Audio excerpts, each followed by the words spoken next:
Hi everyone, I'm Bella, Program Advocacy Manager at AdagioVR India.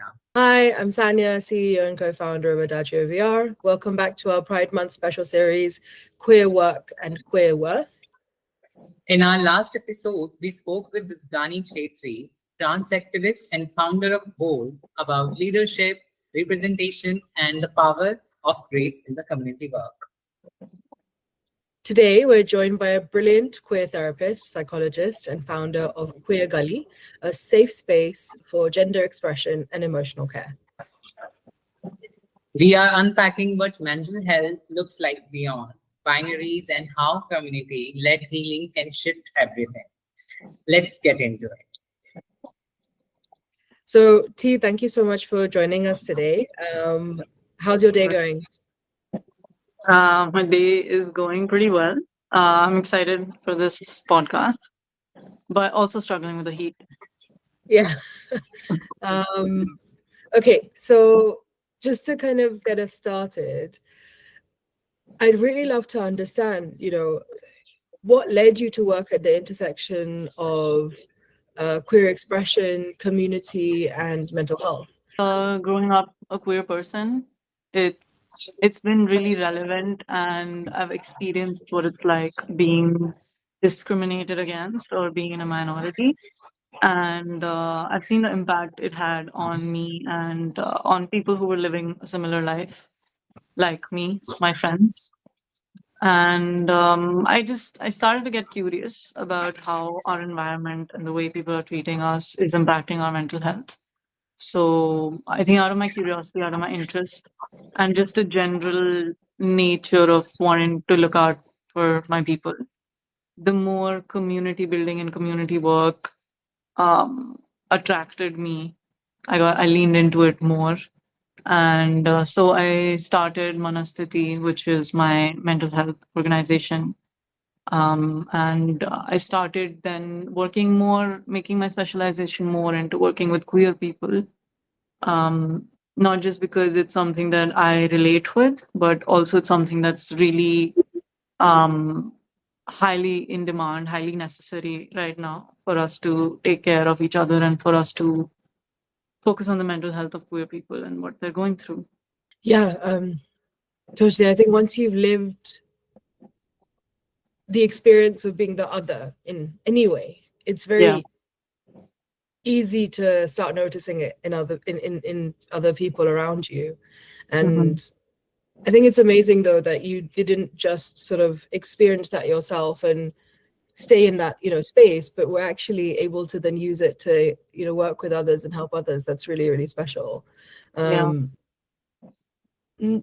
Now, doing that initial sort of exploration around mental health is fantastic, but then you also mentioned around the community side of things. So tell us about Queer Gully. What was the reason to set that up?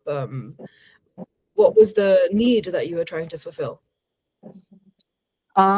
It's funny, it just started with a conversation I was having with a friend of mine. We were out eating and we were talking about the Pride Parade in Delhi coming up and how we don't find any after parties to go to.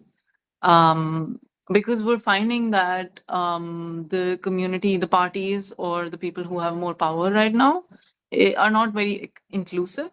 So there is a bit of a hierarchy, or there is a bit of a power that happens generally in society as well. So it ends up happening in the community also. And a week from then, we started actually taking a step into planning something, and it was really scary taking this step because we're both from different fields. I'm a therapist, Sohani's an architect. We have nothing like community based or event based organization is something we never thought of we'd be doing. So it's really just coming from again creating a space for people like us. We went more into sports events, picnics, just community gatherings. We're doing an art event in a few days. So it's become a lot about just people coming together, people feeling included, people having a space to be seen and heard and be safe. And yeah, so that's where Queer Gully came from. Amazing. And what you just said now, it's resonates so much, because even at Adagio, we see, that even when we're working with the community or working within the community, there are these dynamics that, there's somewhat inheriting of the power structures of society, even in marginalized spaces, and kind Right. of the privilege kind of playing out in different ways. And I'd like to ask you, for you, what makes a genuinely safe and healing space for queer people that is free of that, habit of power and habit of privilege? And how are you trying Hmm. to build with Queer Gully? I think it's really hard because the way we've all grown up and we've been conditioned, privilege and power and certain roles in the community are always there. And of course, the whole point of us embracing queerness is that we're trying to step out of everything we've been taught and we're just following blindly. But it's something you have to constantly remind yourself, constantly, you have to put it into place that everyone needs to be treated equally, which means that some people are going to need more care, more accessibility. Like if you have a disability, if you're neurodivergent, you're automatically a few steps behind because the world isn't being catered to you. It's not made for people like you. So I guess remembering that you need to look out for this. It's something we're struggling with even when we try to book venues that they're not accessible friendly. So it's being really hard to work in a world that doesn't cater to the needs of people who are marginalized or oppressed. But in short, like safety, I think is this that we like look out for each other, we check in with each other, and we make sure everyone is being included, taken care of. Yeah, I think you're so right that when the world isn't catered for you, you already are carrying a lot of that burden. And yeah, I mean, being an organization that's focused on addressing the underlying trauma around both mental health, but also within a wider context, I think we see this constantly. Even to kind of admit or engage with the concept of mental health can be really challenging. So yeah. So, my question would be, what needs do you think queer individuals are often denied or misunderstood around? I think again it's a little similar to what I was talking about before, is that it being queer and not accepted, your environment of course is really, really relevant here. So at least in areas where people are not very understanding or supporting of queer individuals, that adds a huge burden of one, shame, having to hide your identity just to be safe. So there is a lot of burden, a lot of load. Um, Other than everything else you're struggling with in the world, in fitting in, knowing yourself, having a job, career, taking care of people, this is something really huge because you're not allowed to be yourself. You're being told that there's something wrong with the way you are, and you can't change it. You can try as much as possible. So you're constantly going to be made to feel like you're othered, um, and again, the world is not catering to people like you. So many countries are not even treating you like an equal human being. You don't have rights.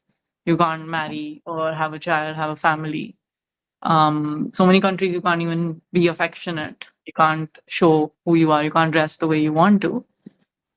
And these things, in terms of mental health, are really, really important for a human being. I think we could think about the moment someone is taken from that environment and put into an environment where they're accepted for who they are and they can be free. I think that would be a huge change in terms of resources for them. And they would definitely be able to take much, much better care of themselves. So I guess sometimes being queer is like you're all running a race, but the queer person is running on a treadmill. So you're gonna have to run like twice or thrice as faster to be on the same spot, like any minority or anyone who's oppressed or discriminated against. The track is against you.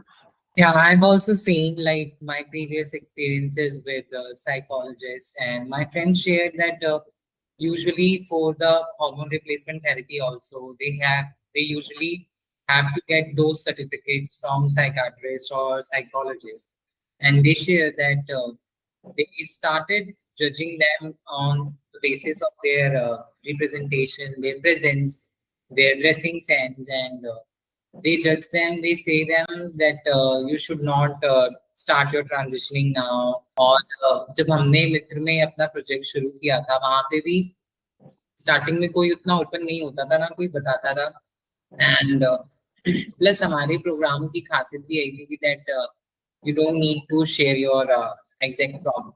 So say like they were get more comfortable और उन्होंने थोड़ा programme लेकर now I see them they are working like very in a very big companies. I think it's a shame that professionals that are there to take care, like healthcare workers, are the ones shaming you.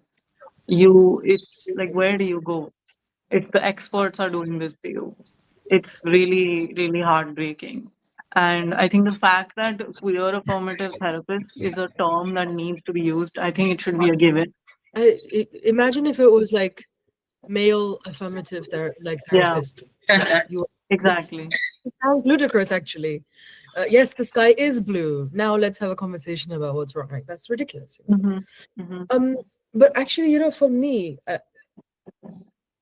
as someone who's not trans and not very familiar with the laws or the processes around this, for me, the most shocking thing and frankly the most horrifying thing was understanding that, even to get access to care and, transitioning care, particularly, you need to have those certificates from those professionals.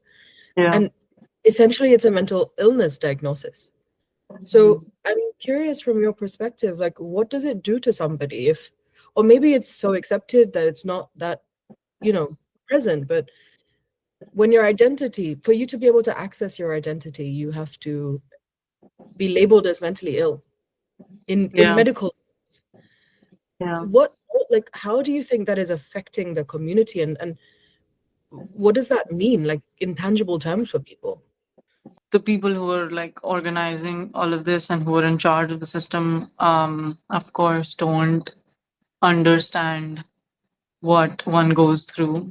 That, you have to go to a doctor and you have to kind of prove that I should be allowed to take it, like be who I am. Give me that stamp, give me the approval, and I need to prove to you why. Of course, also the fear is there that the doctors are going to dismiss me and shame me. And what if I don't get the certificate? I can't be who I am. It makes the process, which is already so difficult, much more difficult. Again, if the people who are in charge of the system actually understood what people are going through when they want to transition, when they want to take hormones, I don't think they're really thinking about it, because if someone is wanting to take that step, they've clearly thought about it many times.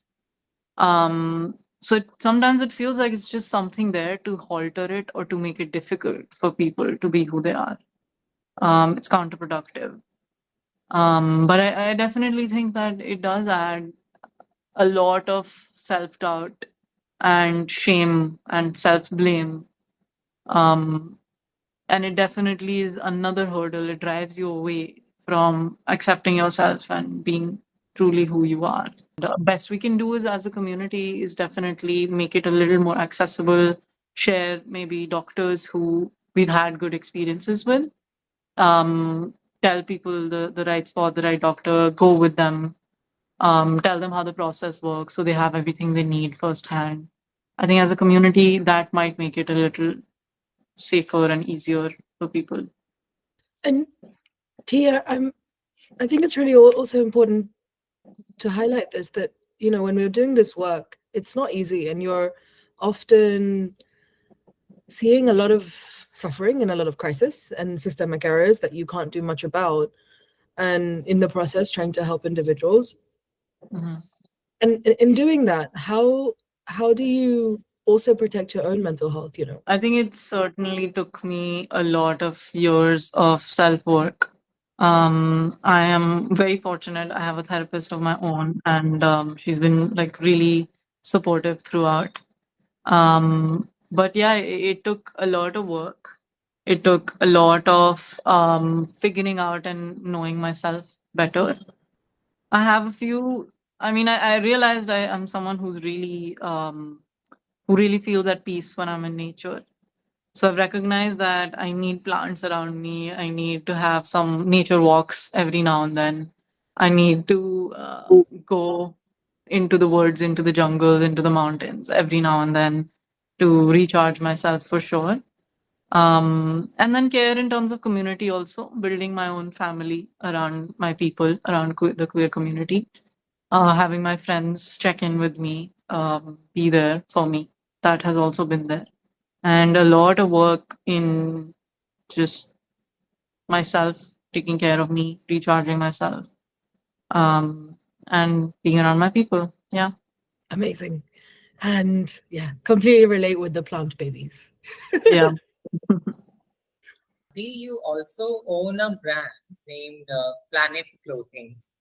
And just tell us something about that brand, and also what was your motivation for that, and what role does fashion or self-expression play in mental wellness for queer and gender fluid folks? Another very interesting way that Planet ended up happening is that a few friends of mine and my partner, we were all talking about how we saw someone wearing rainbow socks.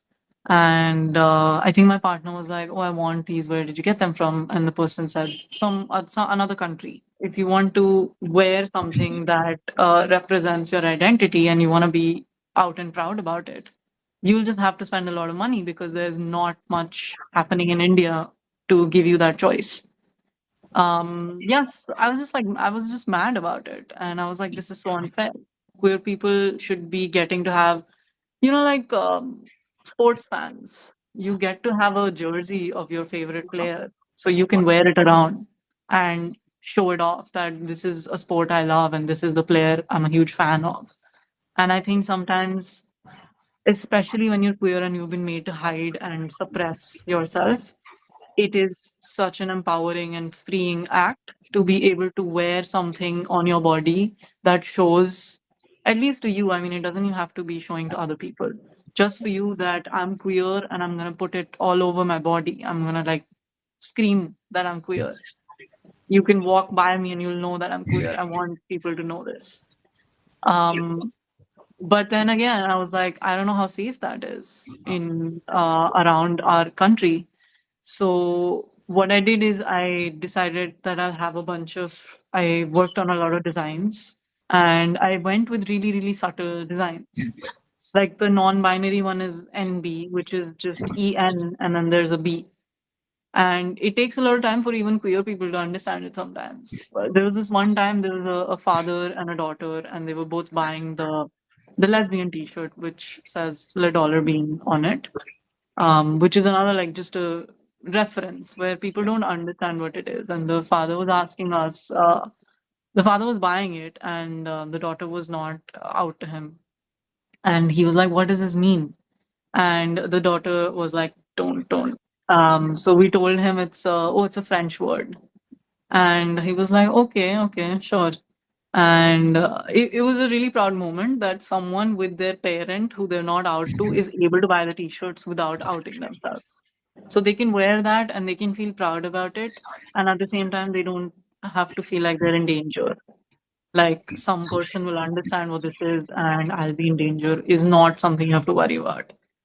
So that's the good thing about the subtle designs. And then there are some designs which are very out there for people who don't have this fear, who feel safe enough to put their identity on themselves. And I just think that I wanted that option to be there for queer people. That's really amazing. Particularly the story of this father and daughter, it kind of represents that idea of, building something that enables, care for the individual, but in having a deep understanding of the context. I really think that demonstrates like what it means to think about inclusivity beyond tokenism. This is like a fantastic example of that, that building something that allows this flexibility, because that's a requirement. With us, like at Adagio, we've learned so much about the nuances and the specificity of the need. And that's where, for us, it's really, really important to make sure that we're not doing something for the community, we're doing something with the community at the forefront. We're like the engine behind. Maybe we have some, like some raw materials that we can provide, and then how Right. they are shaped and then designed and then implemented has to be based on the actual specific need.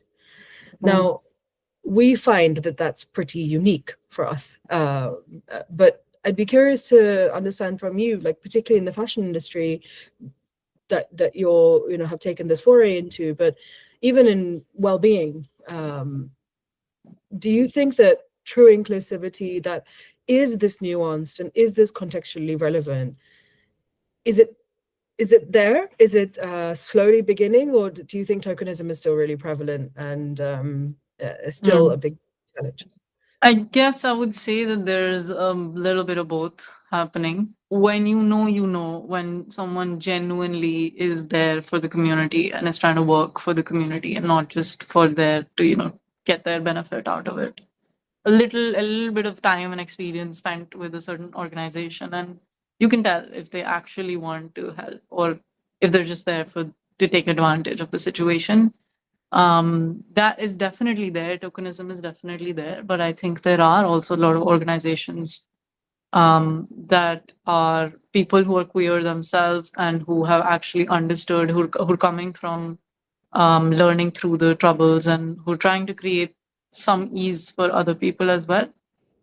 I'm seeing a few more fashion brands also coming up for queer people, and I feel that that's great that that's happening. I think that's exactly what I wanted when I started Planet. Also, is that those options are there. It's amazing to know that people can say that, oh, there are like this many queer clothing brands. Which one do I choose from? And of course, there some is going to cater to someone's style, someone's going to cater to someone's style. So this is adding more to the choice and to the options that queer people have, and that's amazing. Um, I guess this is the way capitalism and again the system in the world works, is that there's always going to be people who try to step in, who try to just take out their own benefits out of a situation. They see the community and how people show up for everyone, and they want to, I guess, take advantage of that. But over time, we find out and we learn, and people who truly care and who are truly there for the community and to uplift each other, I think that that is going to increase, and I think that that is what is going to last longer in the community. So also that is so evident, and I'm also shared that जैसे हम जैसे लोगों को या queer लोगों को support नहीं मिलता, but जब भी मिलता है we give our best. So I Yeah. want to ask you, what one shift you have witnessed when queer people feel fully seen and supported? Mm. There is just safety and joy, sometimes tears, but it's the best feeling ever. I mean, I've gone through it. I've seen my friends and I've seen strangers go through it. Um, but we're really there for each other. I mean, we all have our flaws and we're all coming from a certain system that is flawed. So there's a lot of unlearning to do. But I do think that there is this sense of warmth and belongingness in the community where I've seen people. Just yesterday, I think I was talking to a friend and we were discussing about how, oh, people are using the right pronouns for me slowly and how amazing that's feeling to me. The moment someone uses, he as well or them as well for me, I have the smile on my face. And it's really, just the little things that people need to do. And it makes a huge difference for us and people in the community. So yeah, it's very small sometimes. It's not even that visible. It's just someone saying, "Oh, thank you. You use the right pronouns, and I feel good about that." The impact that it has is so huge. It's all your life being people using the wrong pronouns for you, and now slowly you're starting to see people change that, and you're slowly starting to see that, oh, they see me as who I am. And the impact that that makes is really really huge, and it's a very small effort, but it's beautiful to witness that as well. I'm totally agreeing with you. We have built this kind of coping mechanism that we should make ourselves busy and इतना काम करो कि tension के बारे में सोचो ही मत. But luckily we had that program जिसकी वजह से मेरे फ्रेंड्स भी और मैंने भी बहुत सारी चीजें सीखी, and now we have learned how to deal with that traumas, or now they don't affect us that much. But Mhm. yeah, something has shifted, something has changed, and it is very beautiful. That's sweet. It's really nice to hear. I want to ask you one myth about queer mental health, according to you. Well, I mean, I'm pretty sure queer people don't believe this, but maybe in like the cishet community, I see a lot of people using like the illness thing as an excuse to be homophobic and discriminatory. And I always want to step in and be like, I'm a therapist, and it is not a mental illness. But I know that I don't know if there's a point, because I think those people are purposely just using that as an excuse to be terrible people. But yeah, I think this is the biggest myth that there is, and people use it all the time that, oh, you're mentally ill, get some help. Um, and my mind goes to the statement that, or like in almost all animal species, homosexuality is there, but homophobia is only in human beings. So if anything that people do need to go to therapy about and let out is homophobia, that is the thing that is odd to have. That is not a normal thing to have, is to hate who someone is attracted to. Something I think it needs to be addressed about that. Wouldn't that be nice?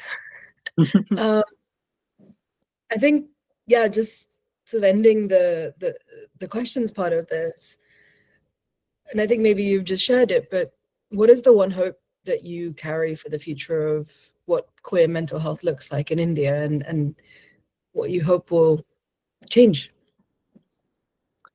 I think that I'm seeing a lot of queer people are not feeling comfortable in affording therapy. And I think the burden comes on to therapists to, offer pro bono or have sliding scales. I don't think that's fair on, like, both people are suffering here. One person can't afford it, and then the other person is giving services, which takes up so much resources for a much lower cost. So they're not getting paid fairly. I think that I don't know if this is going to happen in the near future, but I can certainly hope that this is something that the government needs to step into. And it's the opposite. I think that again, financial restraints are another huge burden on your mental health. It is another thing that takes you a few steps back on top of everything else. So people who are financially struggling would really, really benefit from therapy.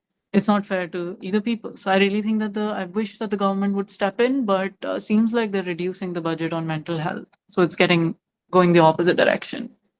I'd be curious to understand for you though, then what are the additional barriers for someone to access therapy? So obviously financial constraints exist, and that you've mentioned, as well as not finding therapists that would be queer affirmative, whatever that has to mean. Unfortunately, being a label that's necessary. What else stops people being able to get the transformation they need, even if they don't recognize the need for the help yet? Other than the financial restraints, I would say that there is a little bit of shame or discomfort with how therapy works. A lot of people say, like, what if I get dependent on it? So I think, again, comes back to the system.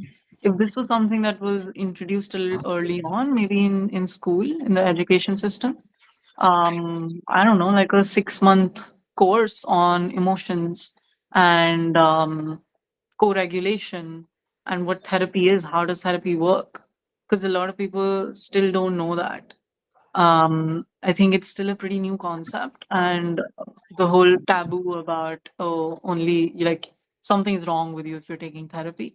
all of that is just starting to change. And people who are confused, having more resources to read up on or watch, to hear from, where they can feel, I guess maybe the process getting more familiar for them might help. So now we have a small game section for you. Okay. So yeah, and that is why this is called If I Could. So Mm. I'll give you some prompts, and you have to give me some dreamy or visionary prompts from that lines. You can complete those lines. So are you ready? So my first question is, if I could redesign therapy rooms for queer people, I would. I would add a lot of plants, a lot of Ah, nice music, and good lighting. that's great. If I could give one feeling to every queer person, it would be Feeling acceptance. very much needed.